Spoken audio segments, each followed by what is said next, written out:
Good morning, Genesis Project family. Good morning, everybody. Guess where we are? One of our favorite places. Sweet T&T, Trinidad and Tobago, where I am from. We're actually on the island of Tobago right now, where Arlene did her internship, and we had to come back just for a short little stay this week. We're so blessed to be here. We'd like to show you some of where we're staying, Yep. what we're up to, Yep. and just what God has blessed us with for this week. So. Yes. So we are staying at Banana Quit Apartments. Okay. It is very affordable. Yep, it's a nice little Airbnb. Yes. It is. All right. So if you're looking for a fancy schmancy place, here may not be the place for you, but you would love it because it is quaint, it is comfortable. Yep. The Very staff much are so. very friendly because we had kind of missed our flight. So we was on standby, and for those of you all who know what standby is in an airport, it could be very torturous.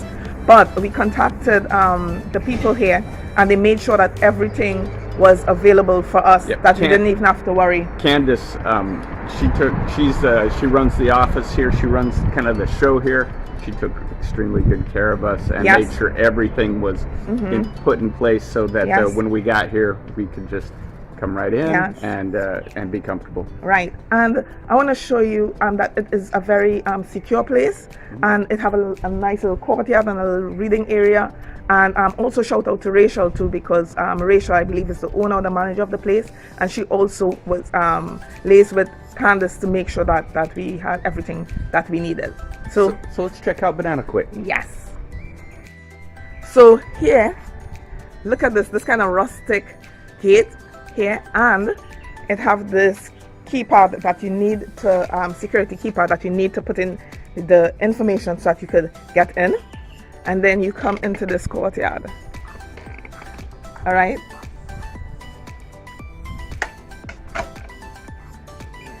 So it does have a station here to wash your hands and all that, Sanitize. just because of COVID. So a lot of places in the Caribbean put in this. They did have other things, but just to make sure that they abiding by the Ministry of Health regulations, they had to have something like this set up.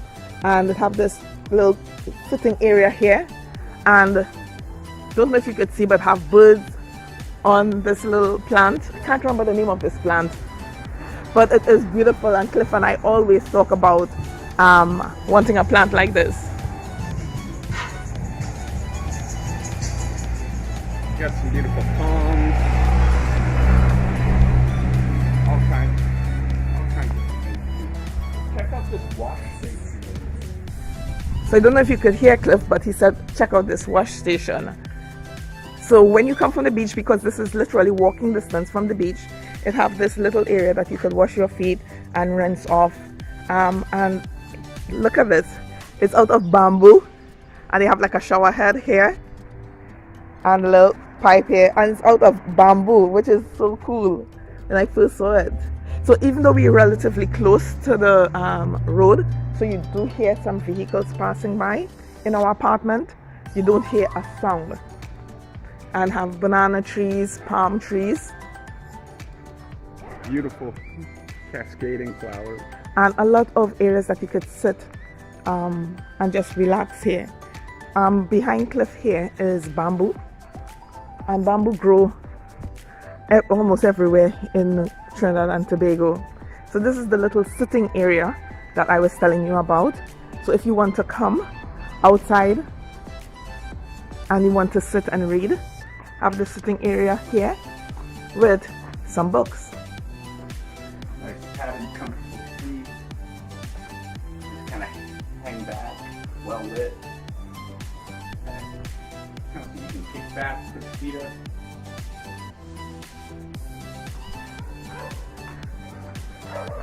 So we'll just be showing you all the things that we are experiencing, taking you along on our journey. A mango tree. We love mangoes, and obviously no Caribbean place will be complete without a mango tree, and have different apartments. So Cliff and I staying in a studio apartment, we have loft apartments, and it have these drying racks so that when you come with your bath suits and towels and whatever, that you will have a drying rack. So this is our apartment 4. So it is nothing too fancy, but it is good for us.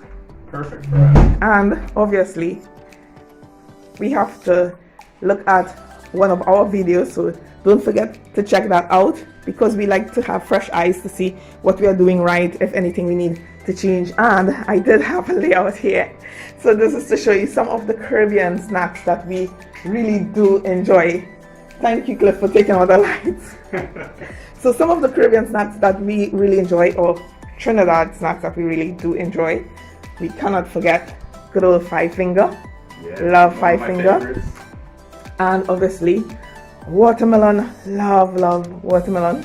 We got this, and yes, Cliff and I, maybe because we're going down in age, ginger tea, that's one of our favorites. Instead of coffee, that's generally our morning. Right. Our morning drink. So some of the things that we like is from Kiss Cakes. If you ever come to Trinidad and Tobago or the Caribbean, you have to have some of these snacks. Kiss Cakes, different types of Kiss Cakes. We will not be indulging in all, hopefully, in one shot, but No, not in one shot. Rough Tops, oh my word, this brings me back from to childhood. From childhood days, we used to eat this Rough Tops and tamarind ball. You can see somebody's been getting into the tamarind ball. Yes, we only have one more remaining, but it is made out of tamarind with sugar, pepper, spices. Love it. And obviously peas. Loves peas. And Cliff's favorite is pepper peanuts. Yeah. But I haven't had this in ages. Also take me back to my childhood days, which is cinnamon raisin. Oh, we're missing something very, very popular for me. Pinola. Okay, so I haven't had this in about 5 years? Yes. 5 years since I've been back to Tobago, and every time Arlene would get me one of these, and I just truly like the Pinola bar. And it's a candy bar, but we're not trying to indulge in it too much. But when we come, I like to get a Pinola. Yes, it have some other local things such as Benebol. Benebol, we haven't gotten any, so we will get that soon. And hopefully, Cliff, where we will be going today? Well, we might get all the way to the north end of the island. We want to go by maybe Bloody Bay. Check that out. It's in the north end of Tobago here. Just a couple of places that we haven't ever been. Arlene did her internship here. She spent a lot of time here. I've come and I've visited with her, stayed, I think it was a month. Back in the day. Yeah. And so just places that we never got to. We vacationed here before. We really love the island. It's small. It's a small island. Something like Tobago. Like Like Grenada. Yeah, so we're really kind of accustomed to that, and that vibe, that feeling is so good. I just love it. So yeah. The other thing is that I'll be able to get to see some of my colleagues, which I did see some of my colleagues already. So it will be awesome to see them. Yes, indeed. So we will take you on our journey today. Amen. We went round the island with our very good friend who was our tour guide, Dougie. Yes, now, amazing stuff about Tobago. It is so similar to Grenada. We're talking size, population. There's more population in Grenada, but the way the island is laid out, how the roads work, everything, it's so similar to home here in Grenada, and I loved it. I've never been all the way around Tobago, so that was my first chance, and it was very peaceful. It was really cool to see all the villages around, and some amazing things in which you'll see in some of these pictures and videos. Right. Besides going to some of these places that we saw, Dougie took us to his hunting area because Dougie is a hunter, Yes. But we went to Bloody Bay, Englishman's Bay. We also visited Fort Granby and Fort Milford. Yes. Something to note about Fort Granby is that it was, I think, the second biggest fort on the island, if I remember correctly. But you know, all the villages, it was so quaint. It was just good to pass through. Just a little thing to touch on Fort Granby is that it was built in around 1765. All right, and it is the second oldest fort, as I said, in on the island, which was used by the British. So after we went and we visited all the forts and the different bays and all that, we were also able to go to one of our stomping grounds where we have old pictures of, which was Store Bay. Store Bay, yeah. Well, that's the beach that we always go to because it seems to be the less. Yeah, it's more local. It's more local for sure. It's not as touristy, but it's close to the road and was close to the guest house that we stayed in, which yes. was the Banana Queen. Yeah, Banana Quid. Yes. And the thing about Store Bay is that it reminds me so much of some of the small bays and beaches here in Grenada. Now that I've lived in Grenada, the last time I was in Tobago, I could have never said that because I had no idea how similar they were. But yeah, it was rough though. It was the water was really rough. It had been raining most of the time that we were there. And so we didn't actually get into the water and do any swimming, but we thoroughly enjoyed sitting out and watching the waves come in, and everybody that, you know, there was quite a few people there that were swimming, but it was not safe to do so. Yeah, it was very rough and they had the red flag out. But not only that, while we were walking on the beach on Store Bay, what happened, as per usual, a little dog that we named Sandy kept following Cliff and was playing with Cliff, and he wanted Cliff to play with him and was just kind of prancing around Cliff, and we will show that in a little video clip there, which I find is very hilarious because no matter wherever we go, some random dog, you know, does find Cliff and want love from Cliff. One of the places that Cliff and I visited while we were in Tobago is a beach called Bloody Bay. Well, years ago, it wasn't called Bloody Bay, it was actually called Rash House Bay. So, let me tell you a little bit of the history behind the name of this bay. In 1666, there was a fierce battle between the British, led by an admiral called Sir John Harmon, and the other side was a joint fleet that was made up from with the Dutch and the French. Now that happened right in that bay, and according to history reports, this went on for so long and was so bloody that the entire bay looked crimson red, and especially with the sunset falling on the water, the battle was so bloody. So that is why it was called Bloody Bay. But legend also has it that in 1777 there was a battle between the English soldiers and the African slaves, and again there was a fierce battle, and so many persons died, so the ocean was looking crimson red. So whatever account you believe, or if it is a combination of both, that's the reason the beach is now called Bloody Bay. Englishman's Bay is a little beach right between Castara and Palatavere village, and let me tell you something, it is a beautiful kind of secluded beach. On the drive to the beach, there's a cascade of bamboo just over the roadway, which even make the place more mystical, I guess. And the view, it is so beautiful. Now, the video that I took of it didn't really do it justice, and it was an overcast and rainy day. But we also found that it had a gentleman there by the name of Edwin. He was selling souvenirs that he made for himself, and they were wind chimes. So with the crashing of the waves, the creaking of the bamboo and hearing Edwin wind chime, it made that place truly magical. Yep. So go and check out Englishman's Bay if anytime you are in Tobago. Well, we obviously couldn't visit Tobago without us passing by the famous, or I should say the infamous, silk cotton tree in Tobago. I believe it is in the village of Mariah, but it is approximately over 100 years old.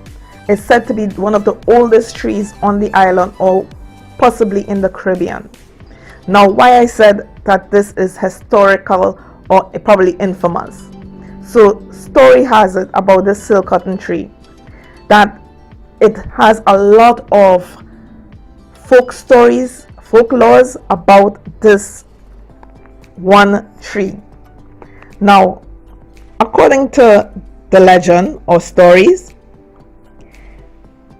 it had a witch called Gangang Sarah, who apparently was roaming the area. She climbed up the silk cotton tree to fly back home, but fell to her death. And that is why this tree is very significant, because it have been there, it's right by the roadway. It have so many stories, as I said, folk stories about zombies and evil spirits that is surrounding this silk cotton tree. So no one wants to cut it down, even though it's very near the roadway and it is actually destroying the road.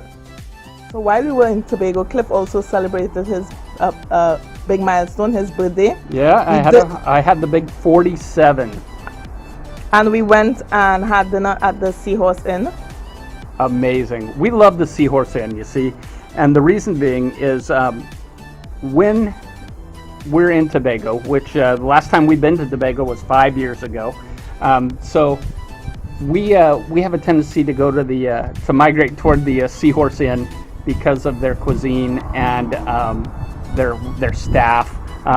Just the ambiance, you know, it's right next to the water. You hear these big waves crashing in. It's very beautiful, very amazing place. And we always say that how wherever we go, our mission field is there. And we met two of the hostesses there. Yep. Servers there, I guess. Yep. And husband and wife team, and you know, they told us about how they have been faring through the pandemic, and the husband especially, he was like, I know you all face, and we were like, yes, because we always come back here, you know. So it was good to chat with them, and I hope that we were a blessing to them by able to encourage them in the word of Christ. Yes, great conversation. Really got to kind of put Christ on display in that conversation. So it was a blessing for us and as well. Okay, so Cliff, what scripture you could think of that could tie everything what we experience in Tobago? Well, for me, I go back to this one a lot. Jeremiah 29:11. For I know the plans I have for you, says the Lord. Plans to prosper, for hope and a future. Not just a future, a bright future. A bright future, yes. And I guess the reason that I go back to Jeremiah 29:11 on this is because His plans are not always our plans.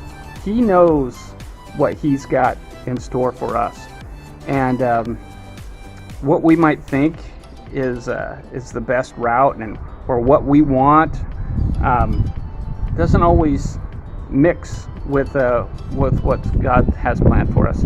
And we thought that we'd actually be living in Tobago, and that Arlene would be working in Scarborough Hospital and having all these contracts, and that Tobago would be our home, our island home. But that is not at all where God has put us.